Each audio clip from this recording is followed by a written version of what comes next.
Gaji hakim naik hingga 280%. Presiden Prabowo Subianto sendiri yang mengumumkan kenaikan gaji hakim untuk meningkatkan kesejahteraan dan menjaga integritas hakim. Tidak bisa disogok, tidak bisa dibeli. Orang miskin, orang kecil hanya bisa berharap kepada hakim-hakim yang adil. Orang yang kuat, orang yang punya uang banyak, dia bisa berbuat. Dia bisa punya tim hukum yang luar biasa. Tapi orang kecil hanya tergantung sama hakim yang adil. Hakim yang tidak bisa disogok. Hakim yang tidak bisa dibeli. Hakim yang cinta keadilan. Hakim yang cinta rakyat. Mahkamah Agung tentu menyambut baik kenaikan gaji hakim. Namun dengan kenaikan gaji, pimpinan MA mengingatkan agar hakim menghindari hedonisme dan gaya hidup mewah. Dengan peningkatan gaji hakim tentunya pimpinan Mahkamah Agung menggarisbawahi dan mengingatkan kepada para hakim seluruh Indonesia untuk menghindari hidup hedon, ya, hidup yang berlebihan, hidup yang bermewah-mewah, ya, kemudian tidak melakukan perbuatan tercela yang dapat mencoreng institusi. Berdasarkan peraturan pemerintah nomor 44 tahun 2024, gaji hakim paling rendah atau golongan 3 dengan masa kerja 1 tahun berkisar Rp2.785.000 hingga Rp3.154.000. Sementara hakim golongan 3 dengan masa kerja 5 hingga 6 tahun sebesar Rp3.057.000 hingga Rp3.461.000. Keputusan Presiden Prabowo Subianto menaikkan gaji hakim terjadi di tengah sorotan publik terhadap kasus suap yang menjerat sejumlah hakim. Antara lain kasus penanganan perkara ekspor CPO yang menjerat 4 hakim. Kasus korupsi juga menjerat mantan pejabat Mahkamah Agung Zarov Fikar. Saat penggeledahan, penyidik Kejagung menemukan tumpukan uang dalam mata uang asing senilai Rp915 miliar dan 51 kg emas di rumahnya di kawasan Senayan, Jakarta Pusat. Data KPK mencatat dari tahun 2010 hingga 2025 ada 31 hakim yang terjerat kasus korupsi dan ditangani lembaga itu. Peneliti Pukat UGM, Zainur Rohman, menilai kenaikan gaji hakim tidak bisa secara efektif mengurangi perilaku korupsi. Kalau di total take home pay per bulan bisa belasan juta untuk hakim dengan posisi terendah. Untuk hakim agung take home pay-nya adalah ratusan juta. Sekali lagi saya apresiasi, namun demikian ini bukan merupakan obat penawar untuk segala bentuk permasalahan korupsi di Indonesia. Ini tidak akan serta-merta otomatis menghilangkan korupsi. Yang akan direduksi adalah corruption by need, korupsi karena kebutuhan. Tapi sekali lagi lewat pernyataan Presiden, dirinya butuh hakim yang benar-benar tidak bisa digoyahkan, tidak bisa dibeli. Tim Liputan, Kompas TV.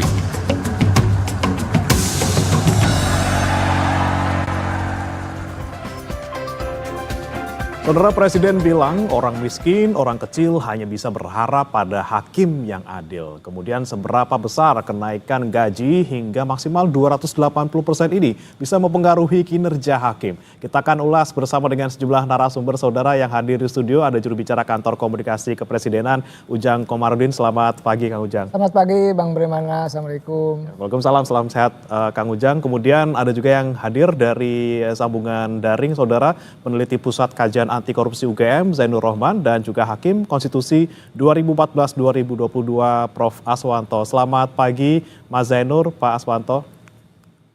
Selamat pagi. Baik. Pagi, Mas.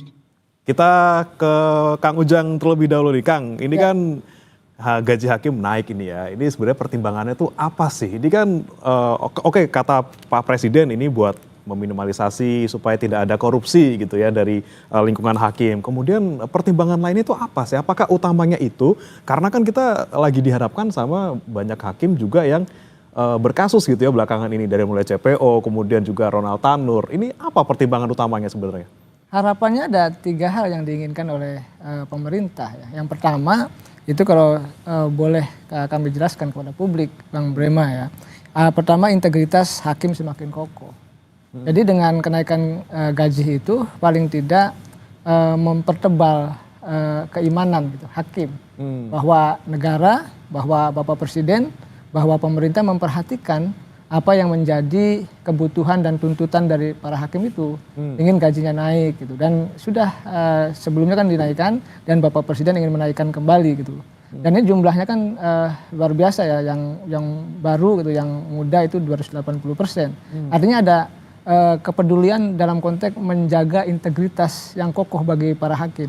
Dan yang kedua adalah ini soal jangan sampai mereka juga para hakim ya, yang wakil Tuhan di bumi gitu tergoda. Artinya bagaimana hakim ketika gajinya sudah naik paling tidak bisa menahan godaan itu.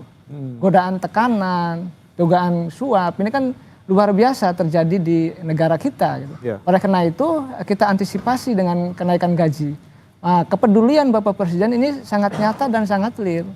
Kenapa? Karena kita tahu dan sama-sama tahu dalam konteks peradilan kita kan tadi masih banyak yang minus, masih banyak yang bolong, masih banyak yang busuk. Oleh karena itu perlu kita tata dengan baik. Nah yang ketiga Bang, yaitu tentang putusan hakim benar-benar berpihak pada keadilan, bukan pada kekuasaan, apalagi tekanan politik. Ini menjadi penting kalau gerbang terakhir ya keadilan itu dipegang oleh hakim. Hakimnya memutus dengan keadilan, ini kan menjadi sesuatu yang positif bagi sistem hukum ke depan. Oleh karena itu pondasi menaikkan gaji hakim itu menjadi penting sebagai bagian daripada untuk membangun sistem hukum yang lebih komprehensif. Nah kita tahu bahwa yang paling penting bagi kita adalah bagaimana memperbaiki yudikatif ya. Kalau yudikatifnya ini bersih Bang, nanti efeknya ke yang lain akan positif, akan baik, akan bagus gitu. Karena kalau pengadilannya nggak bagus, ya mohon maaf gitu bahwa yang lain-lain juga akan busuk lagi. Nah oleh karena itu harapan keadilan itu ada di pengadilan salah satunya sebagai gerbang terakhir keadilan itu sendiri. Oleh karena itu publik, rakyat Indonesia menuntut gitu keadilan itu, dan itu adanya pada hakim, dan Pak Presiden paham betul psikologis dari para hakim yang alhamdulillah ya Pak Presiden memutuskan akan naik dengan angka yang tentu rasional, terukur, dan itu juga sudah dipertimbangkan dengan matang oleh Bapak Presiden. Nah, ukuran ini apa nih Kang? Kalau misalnya Pak Prabowo bilang ini sudah terukur sampai maksimal ada yang 280%. Kemudian apa yang menjadi pertimbangan-pertimbangan, misalnya golongan sekian naiknya sekian, golongan sekian naiknya sekian, itu apa formulasinya? Ada nggak di balik itu? Ya tentu formulasinya keadilan kan. Sama misalkan saya dengan dosen ya, dengan kepangkatan 3A, 3B, 3C itu sudah ada semua. Sudah ada aturannya. Dengan hakim juga sama. Tentu pertimbangannya ada pada Presiden dan tentu Menteri Keuangan yang akan mengkaji itu, dan itu sudah tuntas dalam konteks soal berapanya gitu. Yang jelas tunggu saja nanti gaji itu akan naik ya seperti yang sudah disampaikan oleh Bapak Presiden. Tetapi yang lebih penting adalah sebenarnya ini apresiasi yang besar dari Bapak Presiden untuk memastikan bahwa kesejahteraan hakim itu betul-betul bisa dirasakan, sehingga keadilan itu bisa ditegakkan. Tapi anggarannya ada nih, Kang Ujang. Sebenarnya Ya, kalau kita ngomongin soal sekarang lagi efisiensi gitu, sudah ada pos-posnya. Kami selalu berkali-kali mengatakan bahwa APBN kita kan cukup sehat ya, cukup kuat untuk bisa menaikkan gaji hakim. Dan itu Bapak Presiden kan sudah berapa kali tuh Bu Menteri ketemu Pak Presiden katanya ini naiknya sekian, ya tolong naikkan lagi, tambah gitu kan. Itu kan artinya uangnya ada, APBN-nya juga cukup kuat untuk bisa menaikkan gaji hakim. Dan ini kan menjadi sebuah prestasi dari Bapak Presiden, prestasi dari pemerintah yang berani menaikkan gaji hakim, sehingga betul-betul keadilan bisa dirasakan oleh masyarakat Indonesia. Nah Bang, kalau kita lihat ya konstruksi keadilan kita ini ketika dulu saya kuliah gitu ya, terlihat ada mafia peradilan. Ini kan harus dibasmi. Nah, salah satu pondasi dasarnya yang menaikkan gaji hakim, walaupun bukan satu-satunya faktor ya untuk bisa katakanlah menjaga keadilan itu sendiri. Tetapi paling tidak ketika gajinya naik, maka tuntutan profesionalisme, tuntutan untuk membangun integritas, membangun akhlak yang baik gitu ya, membangun putusan yang berkeadilan, itu menjadi tuntutan juga bagi para hakim. Bahkan saya nonton di YouTube gitu ya, di videonya Ketua MA yang mengatakan bahwa kalau hakim baru itu terima transfer aja 100.000 bisa dicopot. Itu kan artinya apa yang disampaikan oleh Bapak Presiden menaikkan gaji hakim sudah bergerak. sudah jalan gitu. Tinggal bagaimana nanti para hakim itu bekerja secara profesional, menjaga integritasnya dengan baik begitu. Paling tidak dari satu sisi dari gaji sudah dicukupi, nanti yang lainnya menyusul gitu ya soal yang faktor-faktor lainnya ya. Ya. Oke, kita ke Prof. Aswanto. Prof. Aswanto, memang gaji hakim yang tidak naik selama belasan tahun ini sebenarnya kecil ya? Apa seperti apa? Karena kan selain ada gaji ada juga tunjangan yang juga jumlahnya sebenarnya tidak kecil. Bagaimana Prof. Aswanto? Terima kasih. Assalamualaikum warahmatullahi wabarakatuh. Waalaikumsalam. Mas Ujang, Pak Sainur ya, yang saya hormati, dan tentu teman-teman di studio, para pemirsa. Sebenarnya kalau kita melihat mengenai kinerja peradilan dalam hal ini hakim, menurut saya tidak hanya gaji yang menjadi persoalan, tetapi ada 3 hal yang menurut saya yang harus menjadi concern kita. Pertama tentu soal integritas hakim. Nah, kalau kita berbicara mengenai integritas, itu tidak selalu berkaitan dengan duit. Integritas itu adalah sesuatu yang memang sifatnya innerly kait sebenarnya ya. Jadi di situ perlu mekanisme untuk rekrutmen hakim yang betul-betul gitu. Siapa yang berintegritas yang bisa direkrut gitu. Yang kedua soal pengawasan baik internal maupun eksternal, saya kira ini penting juga jadi catatan. Nah, yang ketiga mungkin kalau ini ya gaji gitu ya. Tapi sebenarnya kalau kita mau lihat perbandingan penghasilan ASN yang PNS hakim dan PNS lainnya, menurut saya hakim sudah termasuk yang tinggi gitu.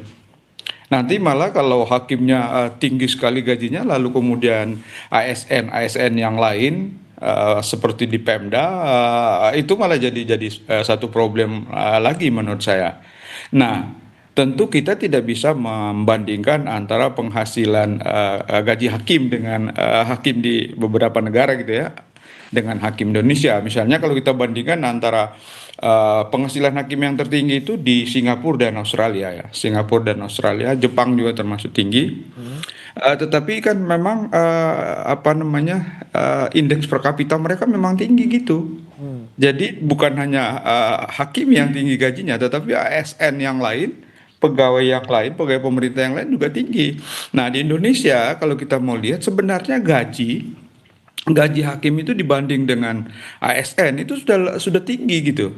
Misalnya di tingkat Mahkamah Agung ya. Mahkamah Agung itu kalau PP 55 kalau nggak salah itu ketua Mahkamah Agung itu sekitar 125 juta per bulan. Lalu wakil ketua 87 kalau nggak salah, lalu hakim-hakim anggota itu sekitar 70-an, 72 kalau nggak salah. Nah, coba kita bandingkan dengan ASN yang lain. Ini kan sudah tinggi banget gitu. Ya. Apalagi tadi Pak Mas Ujang menyinggung soal gaji dosen. Gaji dosen itu kasihan Pak. Ya bukan karena saya dosen. Gaji dosen yang paling tinggi misalnya golongan 4E yang sudah 30 tahun bekerja, itu kan gaji pokoknya paling tinggi 7,5 juta. Kalau dia guru besar tentu ditambah 2 kali gaji pokok, sehingga seorang guru besar di perguruan tinggi itu terima sekitar 25 juta. Itu sama dengan gaji hakim yang baru gitu. Gaji hakim yang baru dilahirkan oleh kampus.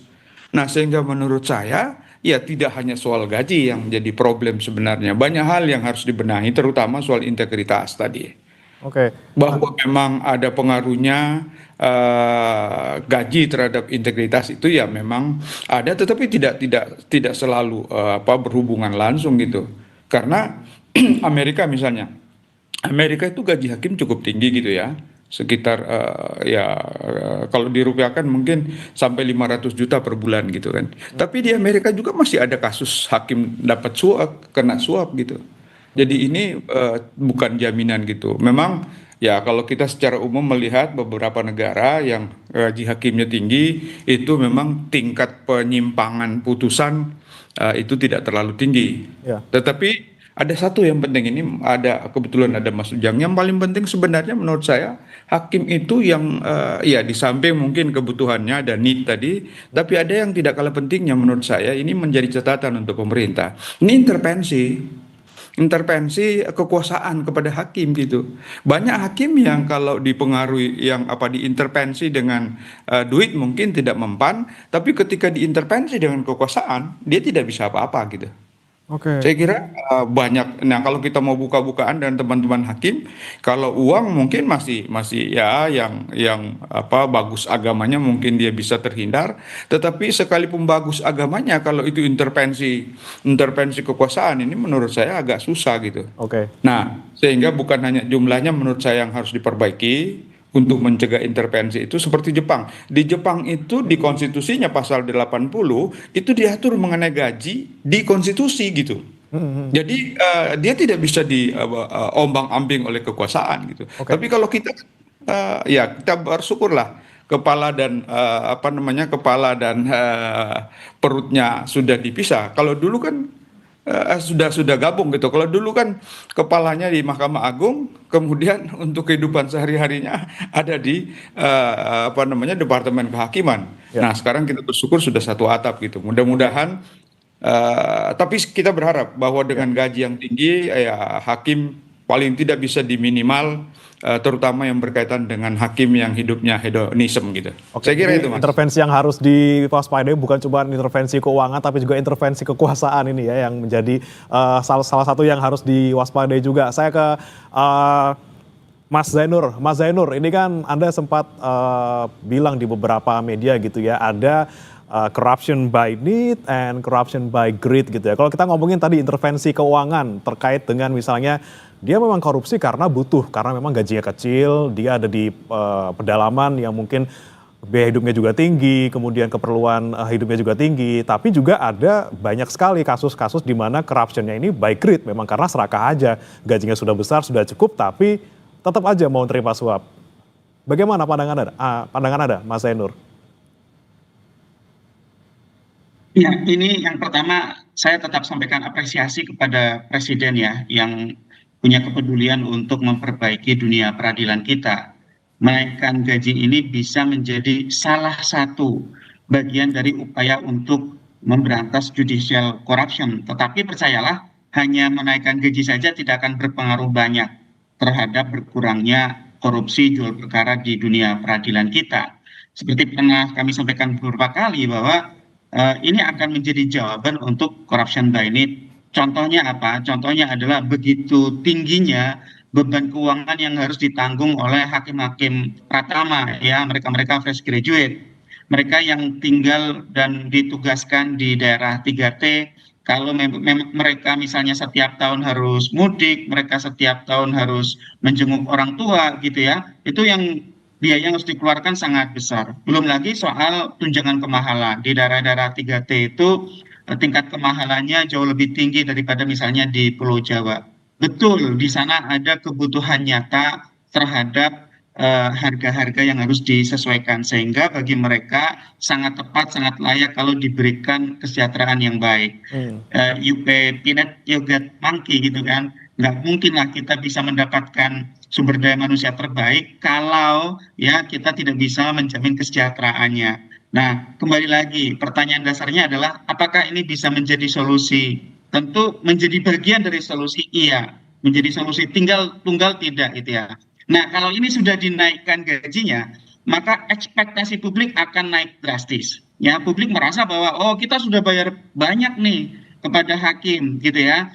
Mereka harus menunjukkan perbaikan, khususnya tidak ada lagi jual beli perkara di dunia peradilan kita. Nah, karena itu kalau nanti ini hanya berkisar hanya soal gaji, tidak diikuti dengan langkah-langkah perbaikan lain, di kemudian hari ini bisa menjadi bumerang, bisa menurunkan tingkat kepercayaan publik kepada dunia peradilan kita. Dan itu bahaya. Kenapa? Karena kalau masyarakat tidak menjunjung tinggi proses hukum, tidak menghormati hakim dan pengadilan, itu masyarakat bisa cenderung misalnya adalah main hakim sendiri, eigenrichting gitu ya. Main hakim sendiri itu kan timbul karena masyarakat tidak percaya pada proses hukum yang disediakan menggunakan mekanisme peradilan. Nah, oleh karena itu sekarang perdebatannya harus sudah naik, bukan lagi soal sepakat atau tidak sepakat. Saya percaya para pakar, pengamat, ahli maupun praktisi itu kebanyakan pasti sepakat dengan kenaikan gaji. Tetapi yang menjadi pertanyaan adalah langkah selanjutnya apa nih? Menaikkan gaji saja tidak akan pernah cukup gitu. Ya. Nah, tadi Prof. Aswanto sudah menjelaskan kalau soal gaji itu oke, kita dukung gitu ya, tetapi juga yang pertama proporsional. Prof. Aswanto tadi menjelaskan bagaimana nih proporsionalitasnya dengan yang lain-lain. Saya justru ingin menambahkan lagi proporsionalitasnya dengan sesama aparat penegak hukum. Ada jaksa, ada polisi, ya. Ya. Perkara di dalam perkara pidana itu kan terintegrasi, namanya Integrated Criminal Justice System. Perkara itu tidak akan pernah sampai ke pengadilan kalau di depannya itu korup. Tidak akan dibuat penyidikan, tidak akan ada penetapan tersangka. Sudah ada penetapan tersangka, sudah ada penyidikan, bisa di SD3. Kalau di depannya itu dilakukan jual beli. Pertanyaan saya, apakah polisi dan jaksa tidak dimutasi, tidak diputar seperti hakim? Sama persis. Jadi mereka juga mengalami problem yang sama, ya. Misalnya nih, lulusan-lulusan akpol atau pendidikan jaksa, mereka kan akan disebar ke seluruh Indonesia. Gaji dan penghasilan mereka itu jauh di bawah hakim. Nah, ini juga harus dipikirkan proporsionalitasnya oleh pemerintah. Mereka juga harus disesuaikan juga, dijamin juga tingkat kesejahteraannya. Yang kedua adalah pegawai di internal pengadilan itu sendiri. Kasus-kasus korupsi yang terjadi di dunia pengadilan selalu melibatkan pegawai negeri sipil di pengadilan. Bahkan biasanya mereka menjadi perantara. Cek saja kasus Ronald Tanur. Atau misalnya Zorof Rikar. Zorof Rikar itu bukan hakim, itu PNS karir. Punya uang 1 triliun di bantalnya gitu ya. Bayangkan, sekarang kita tanya, bagaimana kesejahteraan panitera pengganti, jurusita, maupun PNS secara keseluruhan di internal pengadilan. Silakan dicek, mereka penghasilannya kurang lebih sama dengan PNS di luaran, sangat jauh dengan hakim. Nah, maka ini perlu diperbaiki, harus ada proporsionalitas. Kalau tidak, pintu korupsinya, pintu maklar kasusnya tidak akan berubah, tidak akan hilang. Yang ketiga, soal pengawasan. Bagaimana pengawasan yang dilakukan secara internal maupun eksternal? Kita tahu di dalam undang-undang kita, KY posisinya sangat lemah. KY itu sudahlah lemah, juga sumber daya yang diberikan oleh negara sangat terbatas. Idealnya, kalau memang ini menjadi bagian dari upaya untuk membongkar dunia peradilan kita agar lebih baik, ya, harus ada langkah-langkah yang terencana, terpadu, komprehensif untuk reformasi peradilan. Termasuk adalah dengan menguatkan pengawasan eksternal. Ya, KY ini kan di dalam misalnya pengelolaan sumber daya manusia itu kan hanya memberikan punya kewenangan tentang rekrutmen untuk hakim agung. Kalau mau sekalian saja mulai dari hakim, bukan hakim agung gitu ya, juga melibatkan KY. Yang kedua, KY itu kan untuk penjatuhan sanksi hanya bisa mengusulkan, bukan menjatuhkan sanksi sendiri. Kalau mau agar akuntabilitas dunia peradilan kita naik, ya KY-nya juga diberikan kewenangan dong untuk melakukan investigasi sendiri sampai kemudian menjatuhkan sanksi sendiri. Jadi gitu, menurut saya harusnya ini menjadi momentum yang terencana, tidak berhenti di soal menaikkan gaji saja. Oke, ini banyak sekali pertanyaan dan juga sikap dari Pak Zainur nih. Saya mau langsung tanyakan ke Kang Ujang tadi, semakin tinggi gajinya, ekspektasi semakin tinggi. Langkah selanjutnya apa? Kemudian bagaimana dengan penegak hukum lainnya yang tidak hanya hakim, ada polisi, jaksa, ada lapas, ada advokat juga. Ini bagaimana kemudian tidak hanya hakim yang kita fokuskan di sini, tapi juga penegak hukum lain supaya ya itu tadi meminimalisasi korupsi, tapi tidak hanya di satu pihak saja. Gimana Kang Ujang jawabannya? Ya, pertama pembenahan di internal penting dilakukan. Tadi saya menambahkan saja ada pengawasan dan lain-lain. Ya, kami perlu juga misalkan ada merit system di situ. Bagaimana rotasi hakim, bagaimana posisi-posisi itu dilakukan berdasarkan kepada keadilan di internal, itu juga menjadi penting. Karena kalau merit sistemnya tidak dibangun juga tidak akan bisa hakim itu menegakkan keadilan. Saya menambahkan saja yang disampaikan oleh beliau-beliau gitu.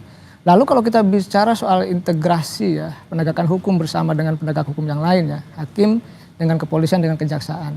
Kan Pak Presiden itu sering berpidato bahwa saya sudah lama jadi orang Indonesia.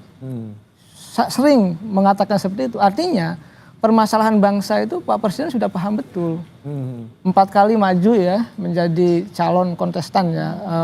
Waktu itu cawapres dan capres gitu. Itu sudah paham betul seluk-beluk permasalahan Indonesia dari A sampai Z. Dari bawah sampai atas, kanan kiri gitu ya. Paham betul. Termasuk dalam konteks peradilan, termasuk dalam konteks penegakan hukum. Nah, kalau kita perhatikan pidato-pidato Pak Presiden itu paling fokus adalah pemberantasan korupsi. Dari mulai kampanye ketika dilantik 20 Oktober hingga saat ini itu selalu mengatakan itu, pemberantasan korupsi. Oleh karena itu kalau membangun sistem hukum yang baik ya harus terintegrasi. Ya. Hakimnya, pengadilannya tidak korup, polisinya juga tidak korup, jaksanya juga sama.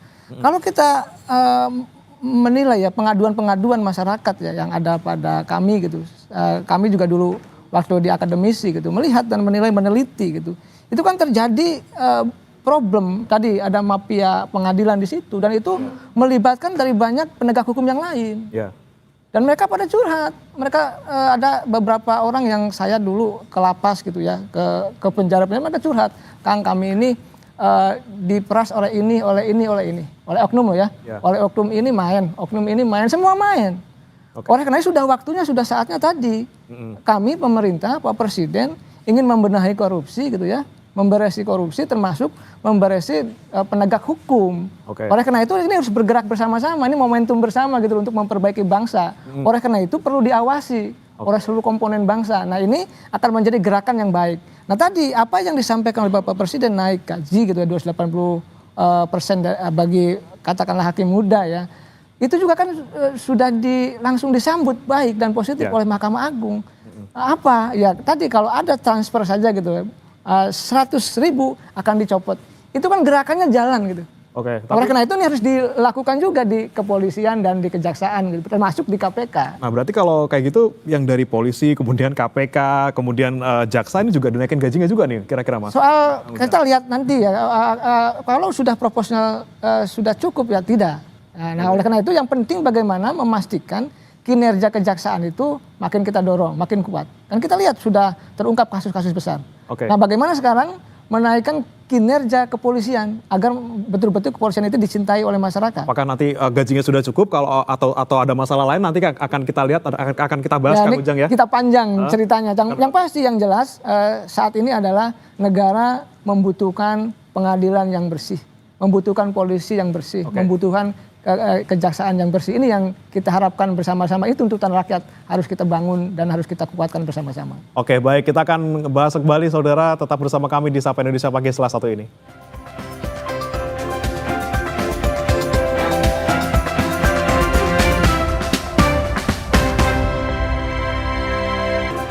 Anda kembali di Sapa Indonesia Pagi, saudara, dan masih membahas terkait dengan kenaikan gaji hakim yang memang tidak menjadi satu-satunya solusi untuk bisa memberantas korupsi di sistem peradilan. Namun memang bicara lagi soal gaji ini, saya mau tanya lagi ke Kang Ujang sebelum saya ke Prof. Aswanto dan juga Mas Zainur.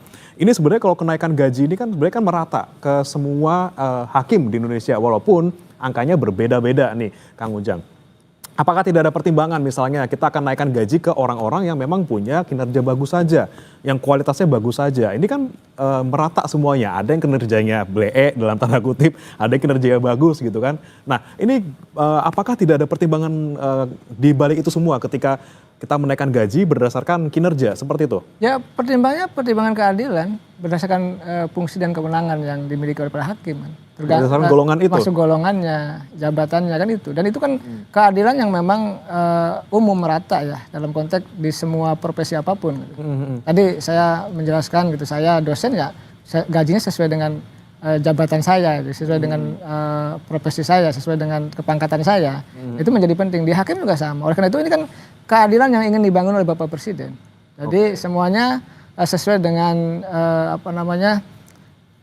kepangkatan dan golongannya. Gitu. Itu menjadi sesuatu yang pas, yang cocok, yang objektif, yang rasional, yang bisa dilakukan oleh negara kepada para hakim. Dan bagaimana sambutannya luar biasa kan. Artinya ini kan betul-betul kebijakan Bapak Presiden yang mendapatkan apresiasi dari semua komponen bangsa. Dari tadi semua, ya dari Pak Prof, dari Bang Zainur, dari semua pengamat, itu banyak. Artinya ini langkah awal yang tepat, yang baik, yang berkeadilan, memastikan bahwa gajinya itu sesuai dengan tadi ya kepangkatan dan golongan yang disandang oleh para hakim itu. Dan itu menjadi positif dan baik. Karena kalau nanti yang buruk dan lain sebagainya nanti ada ukuran yang lain lah. Itu kan ada penilaian internal di MA sendiri ya. Nah, saya perlu tambahkan ya, ke depan itu bagaimana juga perlu memperkuat komisi yudisial gitu. Kemarin kami bertemu dengan salah satu komisi yudisial, bagaimana hakim-hakim itu kan bisa diawasi juga. Bukan hanya oleh Republik, tapi bagaimana KY juga berperan gitu. Ya. Karena banyak laporan, ribuan laporan itu ke KY. Nah ini kan harus ditindaklanjuti ya dalam konteks rekomendasi-rekomendasi yang baik. Nah kembali kepada soal gaji itulah yang bisa diberikan oleh negara dalam konteks keadilan ya, memberikan gaji yang sangat layak, yang sangat pantas untuk kesejahteraan para hakim demi keadilan di Republik ini. Paling tidak dasarnya dulu sudah adil, kemudian nanti perkara kinerjanya baik atau buruk, nanti urusan internal di MA. Ya gitu nanti kan ada sanksi dong. Oke, pasti ada sanksi, ada reward, ada punishment ya, juga. Tentu. Oke, tentu. baik. Saya ke Prof. Aswanto lagi, Pak. Prof. Aswanto, kalau Anda melihat selama ini kinerja internal kita, pengawasan internal di Badan Pengawas MA ketika menyoroti kinerja para hakim-hakimnya ini, apakah sudah prima atau seperti apa? Prof. Aswanto? Sebenarnya kalau kita lihat pengawasan internal Mahkamah Agung itu menurut saya agak lemah. Lemahnya kenapa? Kita lihat misalnya tadi saya sampaikan bahwa memang kalau Mas Ujang tadi mengatakan ini soal gaji, saya kira kita setuju itu. Kita setuju, bahkan ada riset yang dilakukan oleh World Justice Project dari Asian Bank Develop itu mengatakan bahwa rendahnya gaji itu sangat memicu putusan-putusan yang tidak adil gitu. Nah, jadi saya kira dengan menaikkan gaji paling tidak satu masalah bisa teratasi gitu. Tetapi persoalannya menurut saya yang tidak kalah pentingnya ada soal pengawasan. Nah, saya lihat di Mahkamah Agung, mohon maaf, pengawasan internal kita masih lemah. Kenapa masih lemah? Kita lihat misalnya ada kasus di Amerika di mana ada seorang hakim yang ada 2 orang hakim yang menerima uang sokok dari penjara swasta gitu ya. Itu sanksinya luar biasa. Mereka dijatuhi pidana 17 dan 18 tahun gitu. Sementara kalau kita lihat di Indonesia, teman-teman hakim yang terlibat dalam kasus korupsi itu pidananya cenderung rendah sekali. Ini mungkin karena semangat korps gitu ya, melindungi sesama korps gitu. Untuk tidak mengatakan melindungi sesama koruptor gitu. Kita lihat hakim-hakim yang terbukti melakukan tindak pidana korupsi di Indonesia itu hukumannya sangat rendah. Dan ini kan bisa menjadi salah satu pemicu hakim, ya udahlah. Nanti kalau terbukti kita korupsi kan yang periksa kita kawan kita hakim, ya sudahlah dia akan kasih hukuman yang rendah. Nah ini yang menurut saya lemah. Oleh sebab itu menurut saya mestinya, saya setuju dengan Pak Zainur Rohman tadi dengan Mas Ujang, kewenangan KY itu mesti diperkuat Pak. Kalau kewenangan KY diperkuat, KY diisi oleh orang-orang yang punya komitmen yang luar biasa untuk memperbaiki peradilan, dan dia diberi kewenangan misalnya untuk menjatuhkan sanksi, saya kira ini satu masalah bisa teratasi. Tadi Mas Nur betul, kalau ada hakim yang melakukan pelanggaran etik yang menjadi kewenangan KY, itu kan sanksinya diusulkan ke Mahkamah Agung. Dan banyak sanksi-sanksi yang diusulkan oleh KY ke Mahkamah Agung itu tidak ditindaklanjuti oleh Mahkamah Agung. Nah ini mungkin itu tadi sesama hakim harus saling melindungi gitu Mas. Nah saya kira itu poin yang penting bahwa pengawasan internal dan pengawasan eksternal harus diperkuat. Untuk pengawasan internal, Mahkamah Agung harus konsisten, harus tegas gitu. Termasuk kalau jika ada hakim-hakim yang terbukti melakukan tindak pidana korupsi, mestinya sanksinya harus diperberat. Jangan justru diringankan gitu sanksinya. Yang kedua, lembaga pengawas kita KY mesti diberi kewenangan yang besar gitu. Kita lihat misalnya KY yang dulu diberi kewenangan untuk mengawasi hakim Mahkamah Konstitusi, ya karena hakim Mahkamah Konstitusi itu powerful, dia batalkan pasal yang memberi kewenangan untuk mengawasi dirinya. Akhirnya kan terjadi juga penyimpangan di Mahkamah Konstitusi. Sama-sama kita paham. Ada penyimpangan keuangan, misalnya ada mantan hakim yang terbukti melakukan tindak pidana korupsi dan sebagainya gitu. Karena ini lepas dari pengawasan. Nah, mestinya Mas Ujang ini, mumpung Mas Ujang, tolong deh kayak diberi kewenangan yang bagus Mas Ujang. Tidak hanya mengawasi tetapi diberi kewenangan untuk menjatuhkan sanksi. Oke, tidak hanya internal Udah, tapi itu. juga eksternal. Tapi saya mau ke internalnya lagi nih, Prof. Aswanto. Ya, Ini kan ya. ada pernyataan dari Ketua MA bahwa nanti bakal dikasih namanya mystery shopper atau pengawas rahasia gitu ya. Hati-hati, nanti bakal ada kacamata, ada kameranya, ada di bolpen. Dia sudah bilang seperti itu. Nah, ketika Ketua MA sudah bicara seperti itu, apakah memang nanti bisa dipastikan itu berjalan dengan baik untuk bisa mengawasi hakim-hakim kita yang kira-kira terima suap langsung ditindak?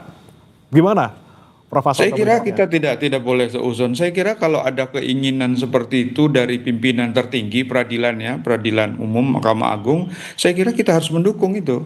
Kita harus mendukung itu. Memang harus dicari sekian strategi atau banyak strategi untuk bagaimana mengawasi hakim ini. Karena itu tadi makanya harus seiring semua perbaikannya. Integritas dari awal harus diperbaiki, mekanisme rekrutmen hakim harus diperbaiki gitu. Yang memang tidak memenuhi persyaratan dari awal secara psikologi memang tidak bisa diperbaiki, ya jangan diterima dong jadi hakim. Ya. Jangan diterima. Dan kita berharap ya kalau hakim sih saya kira masih lumayan ya. Tidak terlalu banyak informasi yang mengatakan bahwa untuk menjadi hakim harus membayar gitu ya. Tetapi misalnya di polisi, di jaksa, itu banyak informasi yang kita dapat bahwa untuk menjadi polisi, untuk menjadi jaksa harus bayar. Nah, saya kira kita berharap sebenarnya Mas Ujang sebagai seorang akademisi yang masuk di dalam sistem pemerintahan, tolong deh ini betul-betul diseriusi karena kalau menurut saya seperti yang Mas Zainur katakan tadi, ya ini integrated criminal justice system nggak bisa berhasil dengan baik kalau tidak diperbaiki secara menyeluruh gitu. Oke. Polisinya harus diperbaiki, jaksanya harus diperbaiki, lawyernya juga harus diperbaiki. Jangan asal teman-teman peradi jangan gampang memberikan izin praktek untuk seorang pengacara yang memang kita tahu bahwa dia tidak punya integritas yang bagus gitu. Oke, baik. Itu saya kira, Mas. Baik, saya ke Mas Zainur lagi. Mas Zainur, banyak sekali poin yang disampaikan oleh Kang Ujang dan juga Prof. Aswanto tadi, terutama terkait dengan pengawasan, baik internal maupun juga eksternal. Yang kita soroti juga mungkin KY tidak punya kewenangan yang sebegitu besarnya untuk menindak hakim-hakim yang nakal. Mungkin hanya bagian etisnya saja gitu. Apa yang bisa Anda cermati, Mas Zainur? Ini memang kan politik kebijakan negara yang berubah-ubah ya. KY itu adalah constitutional body, dia disebut di dalam Undang-Undang Dasar. Namun sayangnya ketika diterjemahkan di dalam level undang-undang, undang-undangnya itu cukup reduktif dibandingkan dengan tujuan awal pembentukan KY. Sekarang kita bisa melihat secara objektif lah, KY itu dengan apa yang sekarang berjalan itu sangat lemah. Bahkan kehadirannya dan ketidakhadirannya itu agak susah untuk dibedakan gitu ya, ada dan tiadanya seperti tidak ada bedanya. Tentu kan ini sebenarnya menyedihkan, bukan KY yang butuh tetapi dunia peradilannya yang butuh pengawasan eksternal gitu ya. Jadi masyarakat yang butuh KY untuk mengawasi Mahkamah Agung dan badan peradilan di bawahnya. Dulu kata Prof. Aswanto betul pernah mengawasi MK, undang-undangnya sudah pasalnya dibatalkan gitu. Nah oleh karena itu menurut saya jika ini negara serius untuk ingin memperbaiki dunia peradilan kita, salah satunya adalah harus melakukan revitalisasi komisi yudisial. Ya, seperti halnya bagaimana dulu para perumus Undang-Undang Dasar perubahan itu membuat komisi yudisial. Satu yang paling penting menurut saya adalah memberikan kewenangan kepada KY, tidak sekadar rekomendasi, tetapi juga dapat menjatuhkan sanksi etik. Tentu nanti bisa dibuatkan forum lagi untuk adanya keberatan, adanya banding gitu ya, atau mungkin bisa juga dibuat gradasi ya untuk sanksi ringan dan sedang, tetapi untuk sanksi berat misalnya itu harus bersama dengan Mahkamah Agung, tidak apa-apa, tapi jangan seperti sekarang. Kayaknya sekarang sangat disayangkan menurut saya kewenangan yang diberikan sangat terbatas. Yang kedua, bagaimana agar KY itu juga menjadi center of excellence untuk integritas hakim. Jadi sudah ada usulan ya, sudah ada kajiannya juga agar KY itu dijadikan sebagai lembaga yang menanamkan nilai-nilai integritas untuk Mahkamah Agung dan badan peradilan di bawahnya. Dalam bentuk apa ya? Dalam bentuk diklat ya, dalam bentuk sosialisasi dan seterusnya, termasuk menjaga integritas hakimnya begitu ya. Nah, ini bisa lakukan misalnya dengan melakukan perubahan Undang-Undang KY maupun mengesahkan RUU jabatan hakim ya. Yang ketiga adalah bagaimana juga agar KY diberikan porsi yang cukup di dalam pendidikan dan pelatihan hakim secara keseluruhan. Jadi nanti bisa terlihat tadi Prof. Aswanto menekankan soal merit system. Mana yang berkualitas, mana yang tidak, mana yang titipan, mana yang murni, mana yang berintegritas, mana yang tidak. Itu kan semuanya bisa dikelola secara terpadu. Yang kedua adalah pengawasan internal, yaitu Bawas MA. Bawas MA itu harus kita akui memang juga masih sangat lemah. Ini bisa dari sisi kelembagaan bisa diperbaiki misalnya dengan menjadikan Bawas itu sebagai Inspektorat Jenderal. Tentu kalau diberikan kewenangan sebagai Inspektorat Jenderal, upgrade kelembagaan itu nanti bisa punya banyak kewenangan-kewenangan tambahan seperti misalnya di bidang audit dan lain-lain. Ini nanti akan bisa lebih efektif. Kenapa? Karena tidak semata-mata ya berfokus kepada hakimnya, tetapi juga tata kelola pengadilan secara keseluruhan, termasuk juga para pegawai. Sekali lagi, yang sering dilupakan pembahasan mengenai judicial corruption adalah peran dari PNS MA gitu ya. Itu mereka sebagai pintu masuk, orang menyuap itu dari sana rata-rata. Itu kalau lihat kasus silakan dilihat saja kasusnya gitu ya. Kami tadi sudah sampaikan Zarofrikar itu bukan hakim. Dia adalah PNS karir, jabatan tertingginya adalah Kabalitbang Diklat Kumdil di Mahkamah Agung. Bagaimana mungkin ya sebuah perkara itu sampai kepada meja hakim dengan diatur tanpa ada perantara. Nah, siapa perantaranya? Mereka-mereka ini para PNS di pengadilan, termasuk panitera pengganti atau bahkan lewat jurusita atau lewat sekretaris pengadilan dan lain-lain. Sehingga kalau Bawasnya diubah menjadi inspektorat, itu nanti akan menjadi lebih terpadu, akan sumber dayanya akan semakin menjadi lebih besar, kewenangannya akan juga menjadi di-upgrade gitu ya, sehingga itu akan membaik. Yang terakhir dari saya sih, menurut saya yang paling penting adalah bagaimana untuk memperbaiki kulturalnya, Mas. Oke. Kultural di MA ini kan sudah berlangsung puluhan tahun ya, harus diakui ada kebiasaan gift giving ya, memberi dan menerima pemberian yang tidak boleh gitu ya, gratifikasi gitu ya. Nah, ini harus diubah gitu ya. Nah, tentu perubahan itu tidak bisa lahir tanpa adanya faktor pendorong. Nah, faktor pendorong menurut saya salah satunya kalau tadi pimpinan MA sudah menyampaikan seperti itu adalah dengan memberikan tugas dan tanggung jawab yang besar kepada para pimpinan di masing-masing satuan kerja. Idealnya seperti ini, di masing-masing pengadilan, ketua pengadilan itu kan punya kewajiban untuk melakukan pembinaan dan pengawasan. Kalau ada anggotanya di OTT KPK, Kejaksaan atau Kepolisian, ketuanya harus dicopot. Ya, ketua pengadilannya harus dicopot. Kenapa? Karena gagal melakukan pembinaan dan pengawasan. Kecuali ya OTT tersebut, pengungkapan kasus tersebut justru adalah hasil buah dari pengawasan oleh ketua gitu. Ya. Nah, ini harus secara berjenjang di masing-masing lingkungan pengadilan begitu ya, di PN, di PT, di MA, termasuk juga di PA, PTA, di MA gitu ya, termasuk di militer dan tata usaha negara. Nah, pertanyaannya adalah bagaimana kalau yang korupsi itu terkena OTT Hakim Agung? Siapa atasan atau pemimpinnya gitu ya? Ya, Ketua Mahkamah Agung harus mengundurkan diri sebagai bentuk tanggung jawab kegagalan untuk menjaga lembaganya tetap bersih. Nah, ini butuh keberanian-keberanian sekali lagi.